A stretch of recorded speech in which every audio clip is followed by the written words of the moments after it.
Les retours à Luanda restent une information qui préoccupe plus d'un Congolais aujourd'hui. De savoir, est-ce que le processus de Luanda est au faveur des Congolais ou au faveur des Rwandais?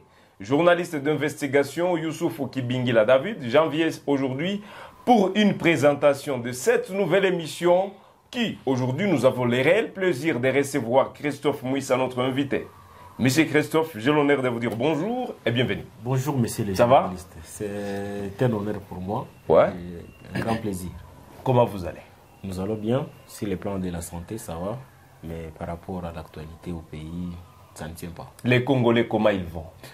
Les Congolais souffrent. C'est une question. Les Congolais, boni bango. Non, les Congolais souffrent extrêmement. Lorsque vous prenez le minimum des services sociaux de base que chaque peuple rêve, vous comprendrez que les Congos n'ont pas accès à tout ça.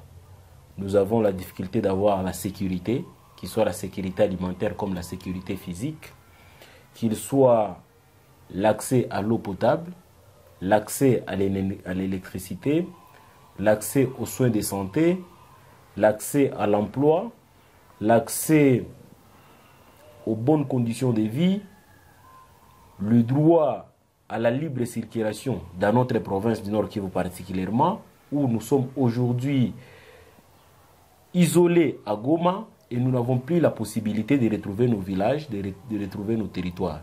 Bref, les Congolais continuent à souffrir et à cela s'ajoute la perte même du pouvoir d'achat. Et nous sommes aujourd'hui dans une forme de manque de solidarité où de l'Est à l'Ouest, il y a vraiment une situation diamétralement opposée. Parce que les enfants de l'Est et de la RDC, qui vivent sous une situation extrêmement grave de l'insécurité, mais ils n'ont aucun traitement spécial par rapport à cette sympathie, à cette communion que devrait avoir l'État vis-à-vis de cette population meurtrie. Vous comprendrez que nous sommes dans une province ou dans un pays où nous comptons le plus grand nombre de déplacés internes. Nous avons le plus grand nombre de demandeurs d'asile. Les gens veulent quitter le pays pour aller vivre ailleurs, surtout dans l'espace Schengen. Et l'ensemble de tous ces éléments nous prouve à suffisance que les Congolais souffrent. Les Congolais ne vont pas bien. Les Congolais ont perdu leur dignité. Les Congolais ont perdu les biens même le plus cher qu'ils pouvaient avoir, la dignité et la souveraineté.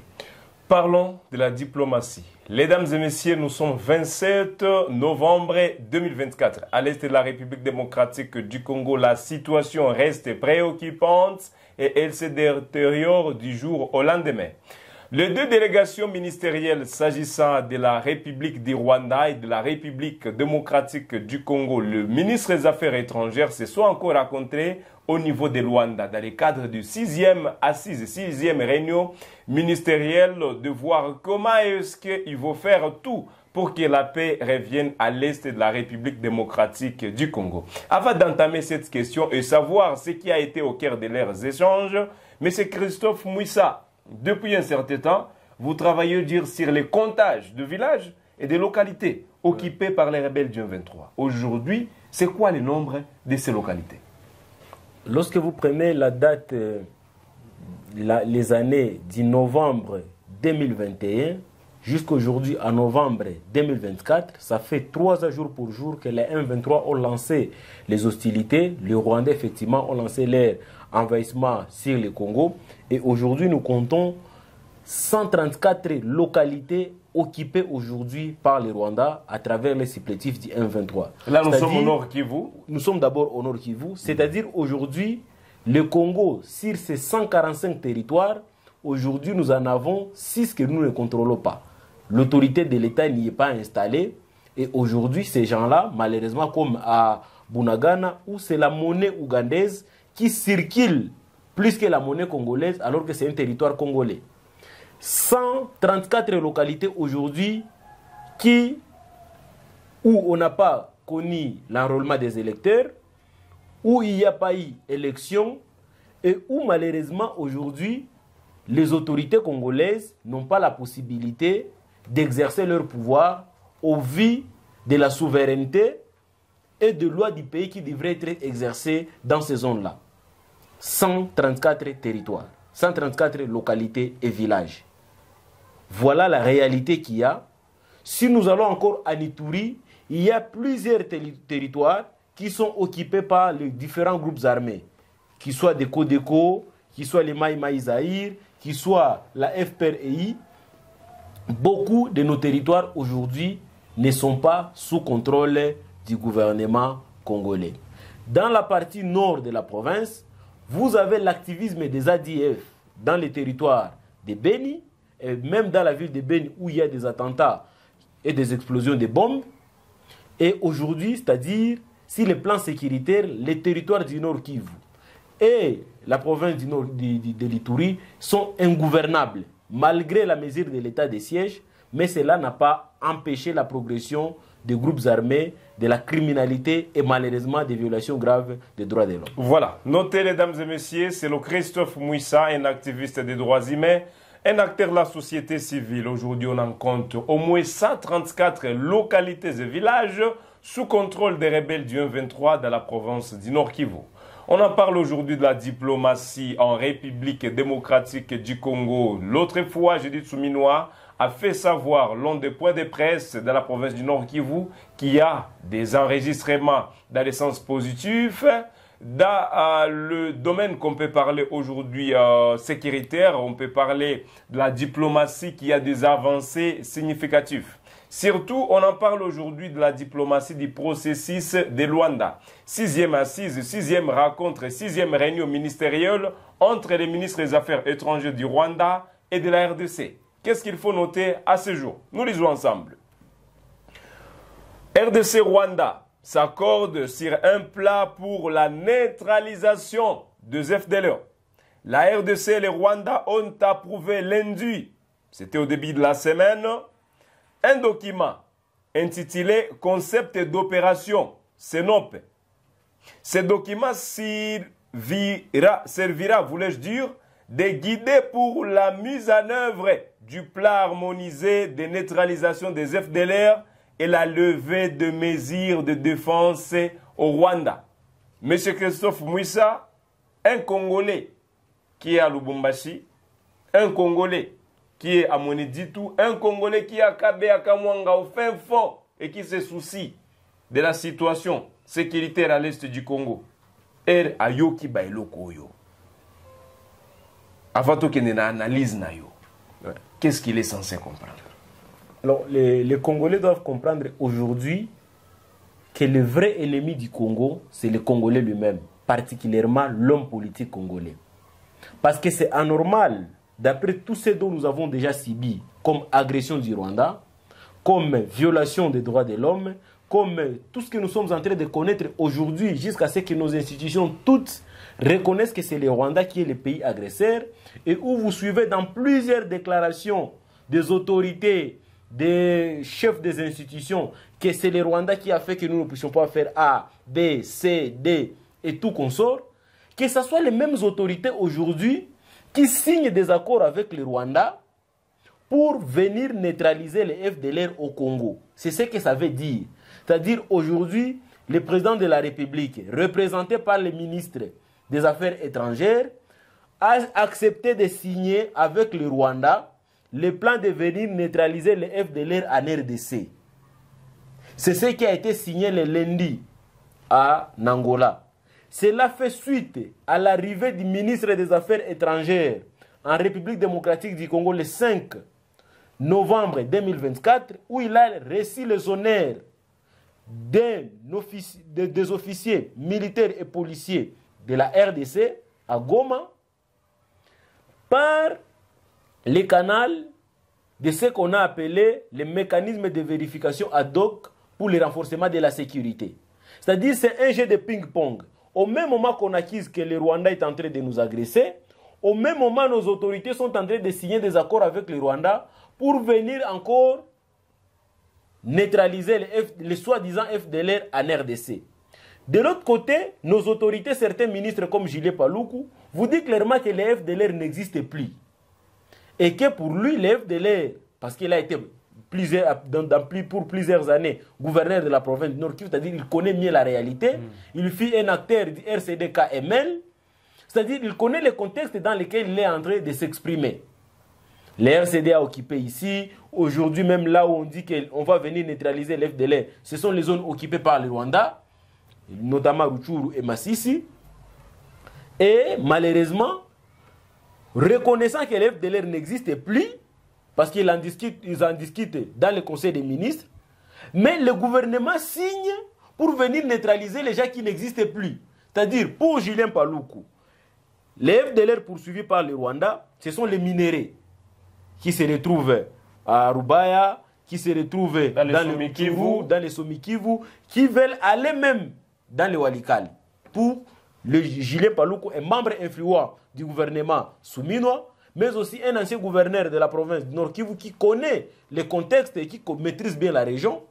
Mais le même gouvernement que nous avons accepte de signer, après plusieurs réunions secrètes entre les deux services de renseignement rwandais et congolais, parce que j'avais suivi même l'un des articles de vos confrères d'Afrique Intelligentsia, où il vous disait que des réunions étaient organisées à Goma et d'autres dans le Rubavu à Gisenyi, pour harmoniser les plans de neutralisation. Mais est-ce que nous pouvons aujourd'hui faire comprendre aux Congolais si réellement nous sommes dans une guerre avec le Rwanda? Est-ce que réellement nous sommes agressés? Parce qu'on aurait bien voulu que la question d'abord du M23 et de l'AFC soit mise en avant. Mais ici, le Rwanda a dribblé tout le monde et que la question de FDLR devient la question la plus prioritaire, plus que l'agression. Et pourtant, le Rwanda a déjà accepté qu'il a 4000 de ses hommes en RDC, qui sont venus sans aucune invitation, qui sont venus sans aucun appel, qui sont venus sans aucune forme de négociation pour se retrouver sur le sol congolais. C'est-à-dire, et pour les négociateurs qui refusent de reconnaître que c'est une agression, mais nos institutions aussi, naïvement, elles acceptent que nous puissions aujourd'hui signer un accord de neutralisation des FDLR, alors que le même Rwanda avec lequel nous sommes en train de signer le plan d'harmonisation, le même Rwanda est d'abord chez nous. Vous comprenez? Donc, pour les Congolais, en bref, nos autorités, nous pensons qu'elles sont fatiguées. Et lorsqu'on est fatigué, on est dépassé par les événements, la simple chose à faire, c'est de jeter les tabliers. Aujourd'hui, avec les décisions qui sont en train d'être prises, nous comprenons que nos autorités sont à bout de la gouvernance. Ils doivent démissionner et laisser la place à d'autres. Selon vous, M. Christophe Mouissa, vous mettez en cause le décision du gouvernement congolais ou la manière dont le gouvernement congolais estime rétablir la paix à l'est du Non seulement je remets en cause les décisions qui ont été prises, mais depuis le début, j'ai participé dans plusieurs de vos émissions ici, je n'ai jamais été d'accord avec les dialogues. Je n'ai jamais été d'accord avec la signature des accords avec le Rwanda. Parce que ça ne sera ni la première ni la dernière fois. Est-ce que vous n'êtes pas d'accord, s'il vous plaît? Vous n'êtes pas d'accord. Le gouvernement congolais. S'il vous plaît, vous n'êtes pas d'accord parce que vous n'appréciez pas peut-être la manière dont le gouvernement congolais est en train de le faire, ou vous n'êtes pas d'accord catégoriquement parce que vous mettez à côté le processus diplomatique lorsqu'il y a une guerre entre des pays. Non, le gouvernement congolais est en train de faire la farce. Et aujourd'hui, nous comprenons que nous ne sommes pas en guerre avec le Rwanda. Il y a un conflit interne au Congo, une crise de leadership, une frustration de certains Congolais dans laquelle le Rwanda maintenant profite pour manipuler les gens en fait d'agresser, de profiter de ses intérêts économiques et de ses velléités expansionnistes. Mais il y a une agression, bien que c'est passé par les Congolais. Non, cette agression était un chemin tracé par les fils du Congo, si on peut le dire aujourd'hui, dans laquelle le Rwanda est en train de profiter. Parce que si réellement le Rwanda était un pays agresseur, on ne signerait pas des accords avec le Rwanda. On ne signerait pas des accords avec le Rwanda. Qu'est-ce que nous signons aujourd'hui? Qu'est-ce que les Congolais peuvent comprendre? Ceux qui vivent maintenant en captivité dans les Rutshuru, dans les Masisi, dans les sites de Lubero, ceux qui vivent dans des camps de déplacés, qu'est-ce qu'ils vont comprendre de cette décision? Qu'est-ce qu'est venu faire la question des FDLR si la question de l'agression en RDC? Qu'est-ce qu'ils ont venu faire? Donc, il y a de la farce dans ce qui est en train de se passer du côté du gouvernement congolais. Je vous remets le 25 novembre 2022. La feuille de route de Luanda a été signée, qui avait donné un ultimatum de 24 heures, de 48 heures, je pense, aux M23, de se retirer de toutes leurs zones et de retrouver dans leurs anciennes positions de Sabinyo et de Runyoni. Et c'est de là qu'on devrait développer maintenant le plan de précantonnement à Rumangabo et de cantonnement à Kindu. Tout cela, le Rwanda a foulé au pied, le M23 n'a pas obtempéré.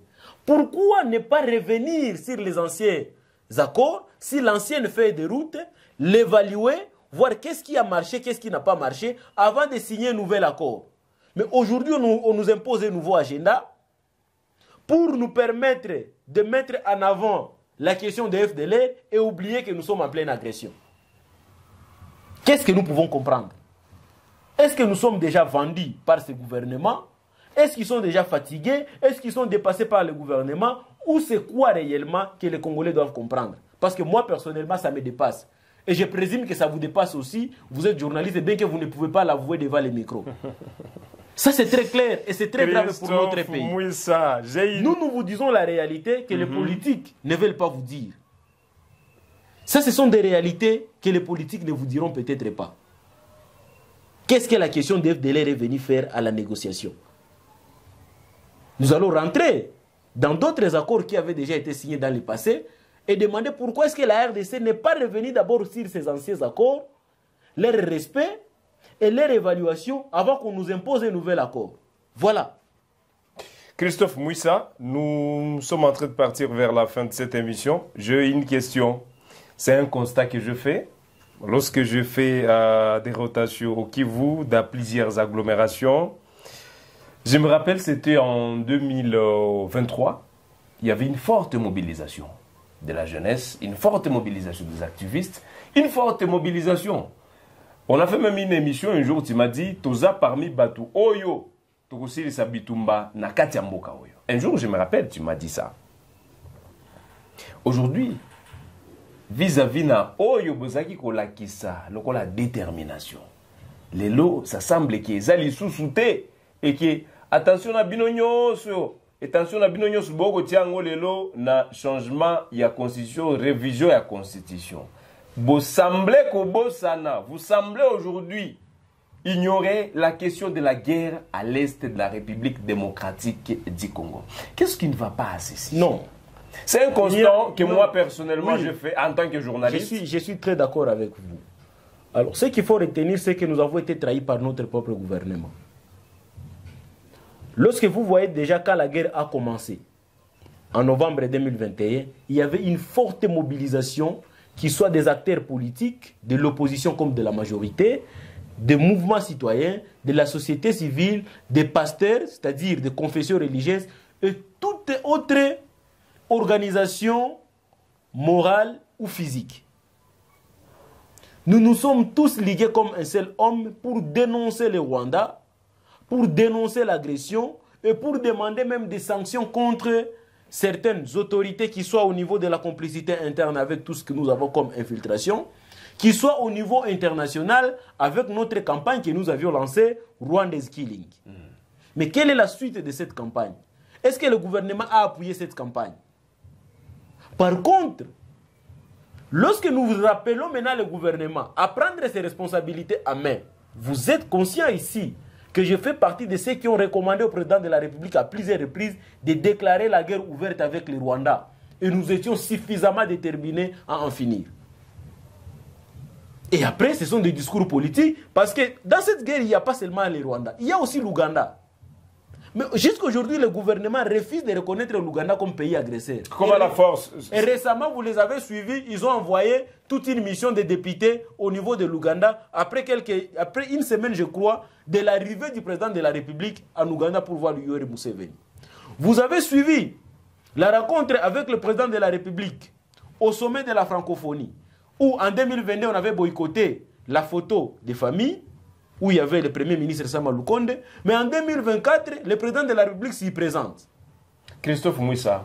Au cours de leurs déclarations, plusieurs acteurs politiques aujourd'hui ne voient plus le Rwanda à mal, mais ils commencent à s'entre-attaquer entre eux. Nous, on savait qu'ils soient les M23 ou l'AFC, c'était le Rwanda qui était leur parrain. Le président de la République lui-même vous dit, l'AFC, c'est Kabila. Maintenant, ces Congolais-là qui croyaient en Kabila et qui soutenaient les institutions pour faire la guerre contre le Rwanda, vous les démoralisez davantage. D'autres Congolais. Et lorsque nous nous sommes mobilisés pour dire aux autorités, faites quelque chose pour notre pays, c'est eux-mêmes qui revenaient vers nous pour nous réprimer dans des manifestations. Et on a compris qu'il y avait une forme de manipulation. Donc, lorsqu'on parle de choses qui vont dans l'intérêt des autorités, ils soutiennent, ils vous qualifient de patriotes, la jeunesse sur laquelle le pays peut compter. Lorsque vous les rappelez à leurs responsabilités, ils vous traitent de jouer les jeux de l'ennemi. Ils vous traitent d'être en allégeance avec les M23. Et ils fabriquent certains dossiers pour voir comment est-ce qu'ils vont vous faire noyer afin de vous condamner par votre patriotisme, par votre liberté d'expression et par votre même sens critique d'analyser la manière dont les choses sont en train d'être faites. Donc, pour nous, au vu de tout cet engagement, toute cette mobilisation qui avait lié au départ, les Ouazalendou, tout le monde s'est mobilisé jusqu'à enregistrer le plus grand nombre d'adhérents volontaires dans l'armée, toute cette flamme de patriotisme est éteinte. Pourquoi? Parce que les acteurs politiques ont vu leurs intérêts être menacés. Une question toujours là-bas. Nous sommes bâtis ici, mais voilà la diversion qui arrive. Ils nous plongent dans des histoires de la Constitution. Mais monsieur Christophe Mouissa, j'ai une question toujours à ce niveau, pour finir, le temps que nous sommes en train de finir cette émission. C'est la question, votre effort c'est aujourd'hui, que vous concentrez d'autres fois sur la guerre à l'est de la République démocratique du Congo, dans la province du Nord Kivu, dans les hauts plateaux Sud Kivu, dans la province de l'Ituri, nous sommes à l'est. Cette force aujourd'hui s'est semblée abandonnée et vous l'orientez sur la révision de la Constitution. Pourquoi vous n'êtes pas resté toujours sur la guerre et laisser la Constitution à ceux-là qui s'en occupent, ou départager la force dans les deux sens? Parce que si on vous voit aujourd'hui, ça semble que vous n'avez plus l'initiative de vous attaquer sur la guerre et désormais vous êtes venu du côté de la Constitution. Et c'est une diversion, et c'est une préparation. Vous ne craignez pas que cela brille le pays et que cela peut-être demain ou après-demain soit à l'intérêt de l'ennemi. Parce qu'une fois que vous vous concentrez déjà sur la Constitution, le Rwanda n'est pas en train de dormir. Pour dire vrai, les acteurs politiques sont très malins.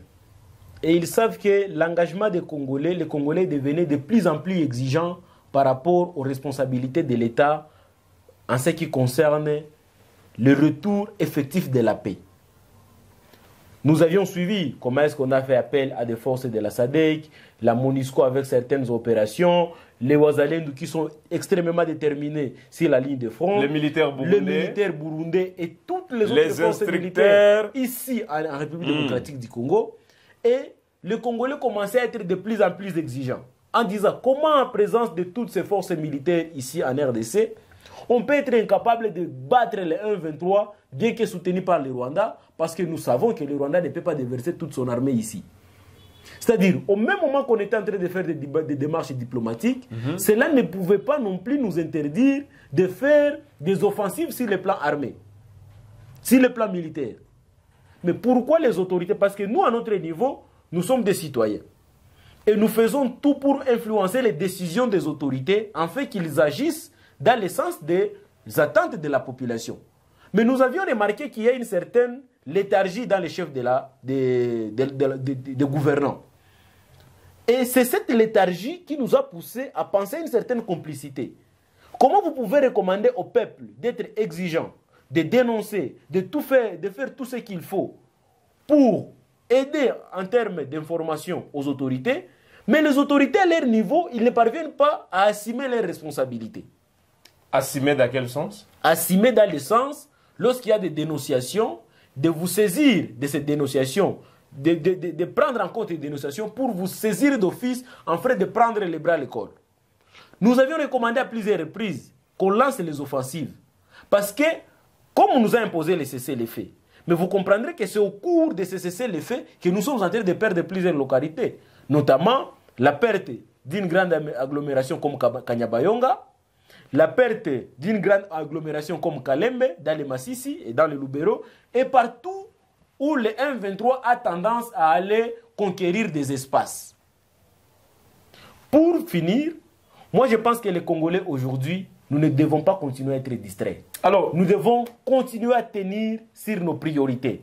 Mais pourquoi aujourd'hui, Christophe Mouissa, vous vous acharnez, voulais-je dire, sur le président de la République lorsqu'il parle du changement de la Constitution. Et c'est visible aujourd'hui que vous n'avez plus aucune force sur le combat que vous luttez l'autre fois contre les rebelles du M23, contre l'agression du Rwanda. Et ça semble aujourd'hui que votre force se focalise sur la révision ou le changement de la Constitution. Est-ce que c'est là qu'ils espéraient sur vous pour gagner la guerre ici, qu'ils désespèrent totalement? Non, ils doivent continuer à maintenir leurs objectifs comme il se doit. Le président de la République, lors de sa campagne, il ne nous avait jamais promis qu'il changerait la Constitution ou qu'il la modifierait. Il nous avait promis de l'emploi, la diversification de l'économie, l'accroissement du pouvoir d'achat et tout.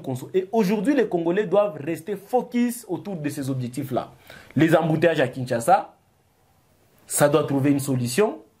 Le problème des inondations à Kinshasa, ça doit trouver une solution. Le problème du retour effectif de la paix et d'établir l'autorité de l'État, voilà les priorités du peuple congolais. Donc aujourd'hui, nous sommes maintenant en train de comprendre que cette guerre d'agression dont nous sommes victimes, nous, en République démocratique du Congo, veut se transformer en un fonds de commerce où les gens veulent à tout prix utiliser cette guerre pour leur propre campagne et amener la population à une forme de détourner leur attention en vue d'aller vers les questions de changement de la Constitution. Il n'y a aucun pays qui s'est développé au monde parce qu'on a changé la Constitution. Il n'y a aucun pays qui a gagné la guerre parce qu'on a changé la Constitution. Il n'y a aucun pays qui est parvenu à créer des emplois parce qu'on a changé la Constitution.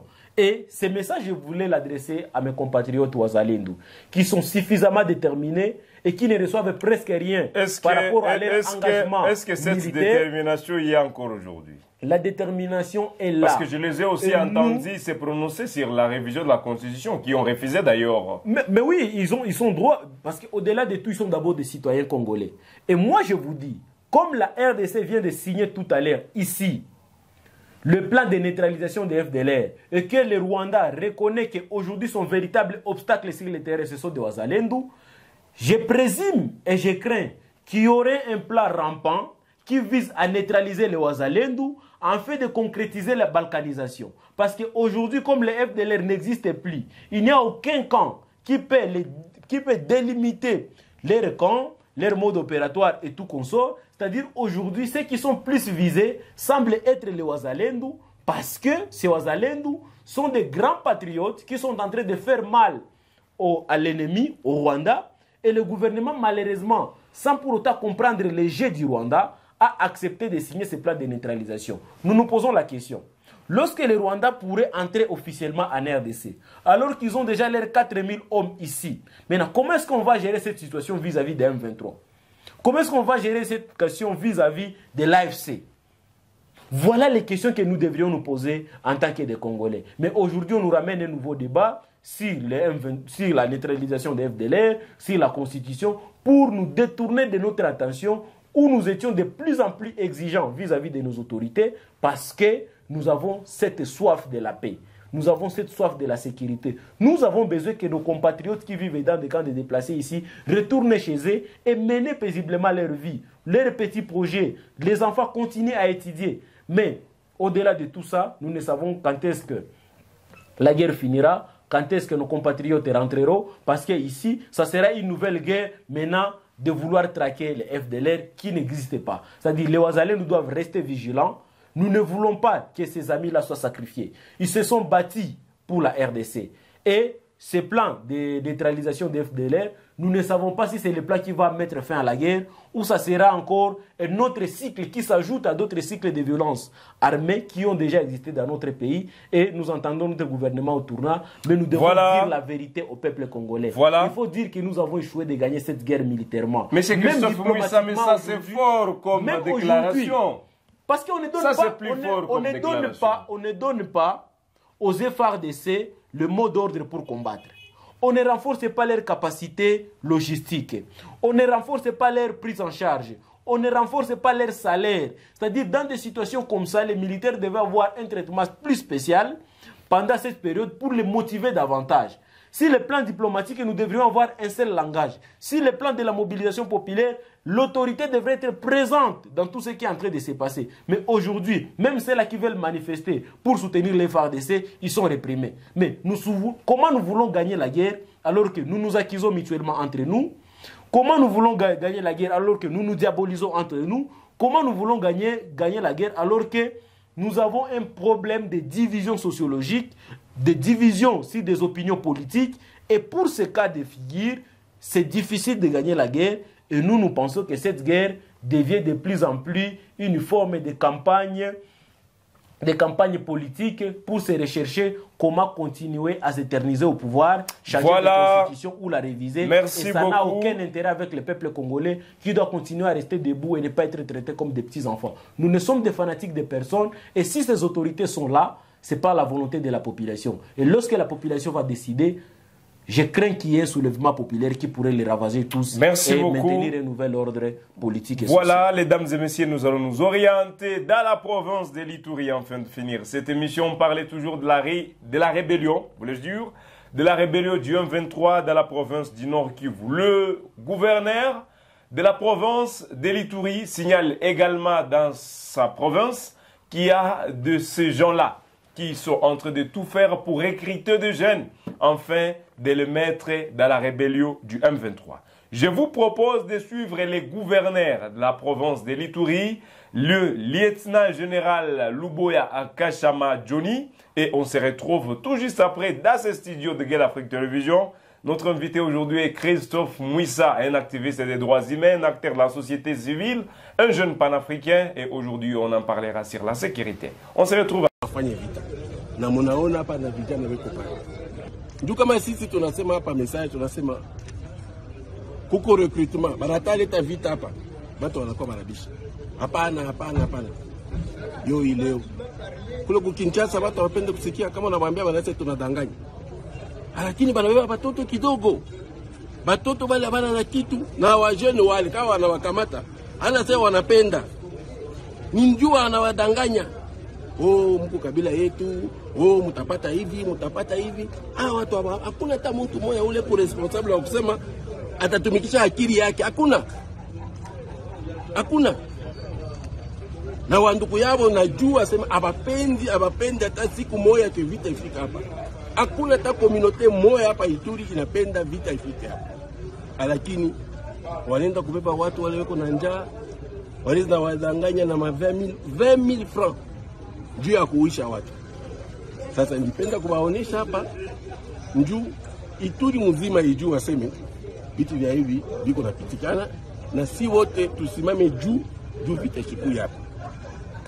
Watu washeke mkichwa sasa ni mambo ya community. Hakuna mambo ya community. Ni mambo ya kwenda kubeba watu wale wanapenda wapate kidogo cha kuweka kukinywa wakule, wao wanawadanganya. Wanawapatia pesa kidogo. Mungu weko wako, Mungu anafanya kiwe, wanawarudisha na tutaenda mna tutafanya hapo. Tunaomba Baituria bote batusikie, wasitike. Ni kweli pengine tufanye mingi. Watu wanasema itaje siege pengine tufanye mingi. Lakini hii kidogo yetu tunaifanya shibote pamoja. Sikukuu mimi na watoto yangu na bibi yangu tukwe tutumike hapa. Mwe mnakoyaka hapa siku zote tunatumika na mwe, wengine weko hapa tunatumika nao. Ni kazi tulifanya sisi wote. Sasa tushiharibu ile kazi. Njoo hata mimi naenda, ule atakuya, akute kwa seme kakazi kidogo. General alifanyaka na yeye afanye nini? Aongeze. Mais c'est tout si bomone kidogo itu. Voilà, c'était le gouverneur militaire Luboya Kashama, le lieutenant général, gouverneur de la province de l'Ituri, qui fait savoir aujourd'hui qu'il y a de ces jeunes arrêtés parce qu'ils voulaient, ils les étaient recrutés pour aller collaborer avec le rebelle du M23. Christophe Mouissa, pour 1 minute, c'est quoi votre analyse? Vous aviez suivi la vidéo. Alors, moi j'encourage le gouverneur de la province de l'Ituri pour le travail qu'il est en train de faire, bien qu'il n'appartient pas à lui de chaque fois présenter les présumés innocents, parce que jusqu'à preuve du contraire, ils sont encore présumés. Et je n'aime pas non plus cette manière de faire des campagnes médiatiques autour des actions militaires. Parce qu'au même moment que vous faites des campagnes médiatiques, au même moment, l'ennemi comprend la manière dont il pourrait encore réagir dans les jours à venir. C'est-à-dire, des actions militaires à un certain moment doivent avoir une certaine discrétion. Parce que lorsque vous dites que ce sont des gens qui seraient contactés par un groupe, le mieux serait de rechercher à travers le service de renseignement le groupe qui est en train de tenter de recruter les gens. Et non pas le dire sur le plan médiatique, parce que l'ennemi a beaucoup plus de techniques de rechercher des informations et de voir comment est-ce qu'il va dévier ou défier l'autorité. Mais ici, nous rappelons aussi aux jeunes de ne pas continuer à se faire manipuler. Certes, notre pays a beaucoup de difficultés sur le plan de la gouvernance, sur le plan de la répartition équitable des ressources. Mais cela ne peut pas non plus nous pousser à trahir notre pays. Vous savez que le Rwanda et tous ces pays qui nous agressent, qui nous entourent, ce sont des pays pauvres. Et ils ont besoin d'avoir des personnes frustrées dans le pays afin de les utiliser pour leur bien. Et c'est le cas avec le Rwanda qui a fait plus de 30 ans aujourd'hui en train de manipuler certains de nos compatriotes, même les plus vieux comme les Nanga, les Bertrand Bissimois et d'autres Congolais qui se sont retrouvés aujourd'hui dans l'M23, dans l'AFC, les vieux Magloire Paluku. C'est au vu de la frustration que vous avez, au vu de l'indignation, c'est-à-dire à force de notre pays à ne pas bien traiter les Congolais, surtout les scientifiques et l'encadrement de la jeunesse, tout le monde peut venir avec sa manipulation et les jeunes se retrouvent parfois dans des mouvements subversifs, dans des groupes armés, dans des mouvements insurrectionnels, des gangs avec des koulouna qui se constituent à bandes de criminels à Kinshasa. Tout ça, effectivement, c'est par faute d'une mauvaise gouvernance, d'une politique d'encadrement de la jeunesse et des scientifiques. Donc, si aujourd'hui le Rwanda a la possibilité et l'Ouganda de manipuler les jeunes pour faire des coups contre leur pays, retourner contre leur pays, c'est de la haute trahison. De la même manière, nos autorités ne doivent pas continuer à être naïves.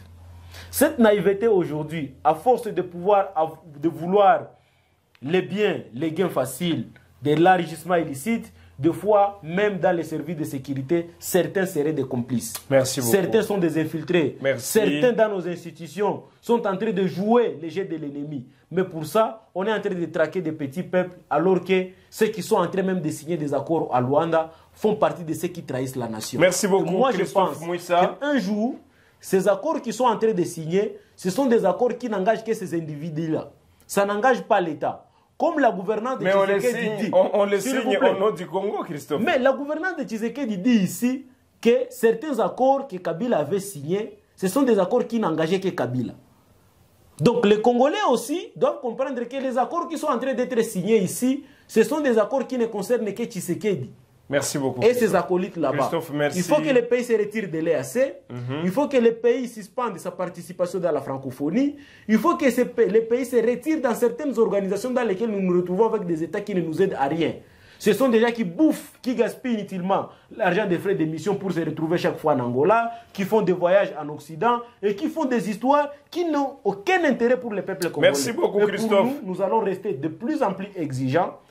Que les autorités qui voient qu'ils ne sont plus capables de gérer le pays démissionnent. Merci. Parce que l'indignation que nous avons, le jour où on va atteindre le bout de notre patience, il y a certaines autorités qui vont commencer à être lapidées. Merci beaucoup, Christophe. Nous sommes à la fin. Mesdames et messieurs, c'est par là que nous mettons fin à cette émission. Vous avez été nombreux de Congolais qui nous ont suivis à ce jour. Notez que la situation sécuritaire reste préoccupante. Christophe Mouissa, nous vous disons merci. Merci, monsieur. Mesdames et messieurs, bonne journée chez vous et sur votre chaîne Gueule Afrique Télévision. J'étais Youssoufou Kibingila pour cette présentation. On se fixe un nouveau rendez-vous à la prochaine pour d'autres actualités.